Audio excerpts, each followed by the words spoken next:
Assalamualaikum warahmatullahi wabarakatuh. Saya Lestia Duanti Rusdiana dengan NIM C1F0180618 akan menjelaskan tentang sejarah dan pemikiran akuntansi syariah. Perkembangan awal akuntansi. Pada mulanya muncul sistem pencatatan baru pada zaman Mesir kuno, yakni sekitar tahun 4000 sebelum Masehi. Sistem pencatatan pada saat itu dilakukan secara lengkap dan menyeluruh dan juga menggunakan angka desimal Arab. Selain itu, ditemukan juga sistem pencatatan berpasangan yang semakin memudahkan dalam membaca serta memahami hasil pencatatan tersebut. Pada akhirnya, sekitar tahun 1994, Luca Pacioli telah menulis buku dan menerbitkan dengan judul Summa de Arithmetica Geometrica Proportioni e Proportionalita. Di dalam buku tersebut, diulas mengenai bagaimana sistem pencatatan dapat dilakukan sehingga banyak yang menyebarkan serta menggunakan sistem pencatatan tersebut. Adapun dampak tersebut bisa dirasakan hingga sekarang dengan bukti banyaknya orang-orang yang bergelut dalam dunia akuntansi. Sejarah perkembangan akuntansi pada abad ke-14 yaitu di mana pada tahun 1494 Lucas Pacioli adalah orang yang pertama kali mempublikasikan prinsip dasar dari double accounting system yang diterbitkan dalam bukunya, yaitu Summa de Arithmetica Proportionalita. Dalam buku itu terdapat satu bab yang berjudul Tractatus de Computus Scriptoria yang berisi cara-cara pembukuan menurut catatan berpasangan double bookkeeping, yang artinya ada debit dan ada kredit dalam pencatatan keuangan. Subjudul tersebut kemudian dibuatkan buku sendiri dengan judul La Scuola Perfecta de Mercanti yang membahas masalah akuntansi dan diterbitkan oleh Paganini. Karena tulisan ini, Lucas Pacioli dikenal sebagai bapak akuntansi dunia.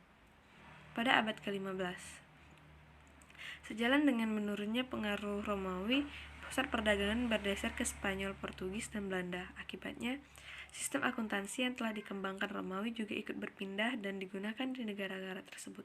Sejak saat itu, perhitungan rugi laba mulai dibuat secara tahunan yang kemudian mendorong dikembangkan penyusunan neraca secara rutin pada akhir jangka waktu tertentu. Abad ke-18, pada tahun 1800-an, prinsip akuntansi yang dikenalkan oleh Lucas Pacioli menjangkau kepulauan Inggris yang mengakibatkan timbulnya masyarakat akuntansi serta profesi akuntan publik yang telah terorganisir di Skotlandia. Adanya revolusi industri di Amerika, muncul perusahaan-perusahaan raksasa di dunia perdagangan. Hal ini mengundang pedagang Eropa untuk saling berhubungan dagang dan memperkenalkan sistem akuntansi ke daratan Amerika. Kemudian, dalam perkembangannya di Amerika, sistem akuntansi yang dikembangkan ini lebih dikenal dengan nama sistem Anglo-Saxon. Abad ke-19, revolusi di Eropa mendorong berkembangnya akuntansi biaya dan konsep penyusutan. Pada tahun 1930, New York Stock Exchange dan American Institute Scientific Public Accounting membuat dan menetapkan prinsip-prinsip akuntansi bagi perusahaan-perusahaan yang sahamnya terdaftar bersamaan. Zaman kolonial di mana Belanda resmi menjajah pada tahun 1800 sampai 1942, yang mana dengan sehubungan hal tersebut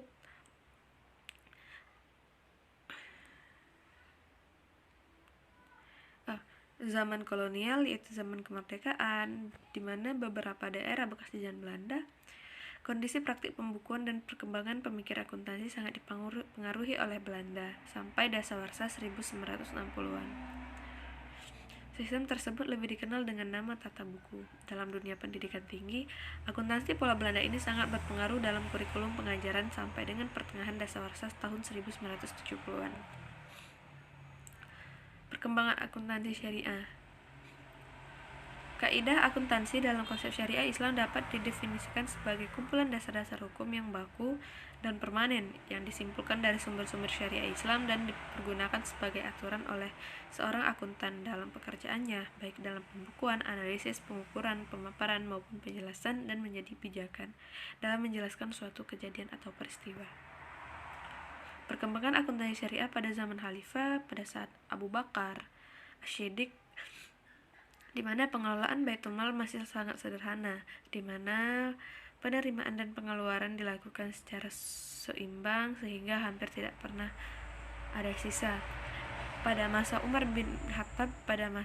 pemerintahan Umar ibn Khattab dikenalkan dengan istilah diwan, yang tempat di mana pelaksana duduk bekerja dan di mana akuntansi dicatat dan disimpan berfungsi untuk mengurus pembayaran gaji. Khalifah Umar menunjukkan bahwa akuntansi berkembang dari suatu lokasi ke lokasi lain sehingga akibat lain dari hubungan antar masyarakat. Sehingga itu Baitul Mal sudah diputuskan di daerah-daerah taklukan Islam. Pada masa Utsman bin Affan, pada masa ini memperkenalkan tentang istilah hitabah al-rasul awasir, yaitu berarti memelihara pencatatan rahasia. Dalam hal pengawasan pelaksanaan agama dan moral lebih difokuskan kepada muhtasib, yaitu orang yang bertanggung jawab atas lembaga al-husbah. Pada masa Ali ibn Abi Thalib, yaitu adanya sistem administrasi Baitul Mal, difokuskan pada pusat dan lokal yang berjalan baik. Surplus pada Baitul Mal dibagikan secara profesional sesuai dengan ketentuan Rasulullah SAW. Adanya surplus ini menunjukkan bahwa proses pencatatan dan pelaporan berlangsung dengan baik. Khalifah Ali memiliki konsep tentang pemerintahan administrasi umum dan masalah-masalah yang berkaitan dengan jelas.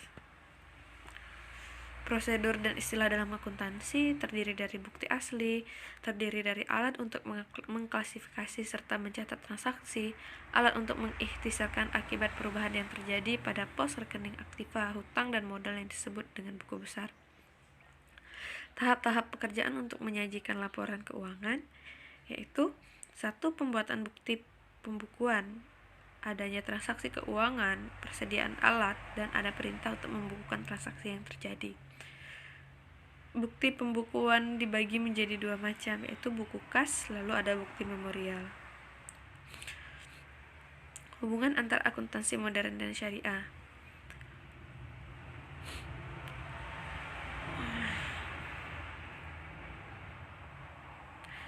Lalu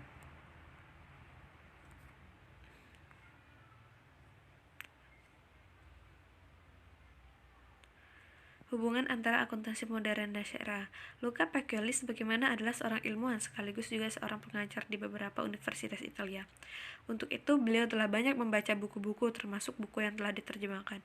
Hal ini dibuktikan bahwa sejak tahun 1202 Masehi, buku-buku para ilmuwan Muslim Arab telah banyak diterjemahkan ke negara Eropa seperti dilakukan oleh Fibonacci of Pisa dengan judul Liber Abaci, Verba Filiroium, dan Epistola de Professione e Professionalité. Penelitian tentang sejarah dan perkembangan akuntansi memang perlu dikaji lebih dalam lagi, mengingat masih dipertanyakan bukti-bukti autentik langsung tentang hal tersebut sebagaimana diungkapkan oleh Napier. Hal tersebut tentu harus tetap dilakukan oleh para ilmuwan muslim saat ini, dan pembuktian tersebut akan menempuh jalan masih panjang, mengingat bukti-bukti autentik dari zaman dinasti Abbasiyah saat ini sudah banyak yang hilang karena perang. Baiklah, sekian penjelasan dari saya. Terima kasih.